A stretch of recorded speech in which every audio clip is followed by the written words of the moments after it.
Mi se ukvarjamo, moji stari starši so začeli ukvarjati z gostinstvom od leta 1966. Ja, mi želimo sooblikovati eno prijazno odnos do okolja, v katerem živimo, v katerem ustvarjamo, in s tem tudi želimo spodbujati odnos naš, zaposlenih, družine, dobaviteljev in tudi naših kupcev, naših gostov do okolja.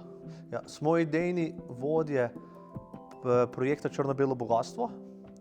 Osnovna ideja projekta je ohranitev in oživitev te pasme, slovenskega pujsa, krškopoljca. Sama kvaliteta mesa je pa pri krškopoljcu boljša, ker je marmoriranost maščobe po celem telesu. Dokazano je, da ima najboljše razmerje med omega 3 in omega 6 kislinami, tako da je bolj sočen, bolj okusen in znanstveniki so dokazali, da je tudi bolj zdrav.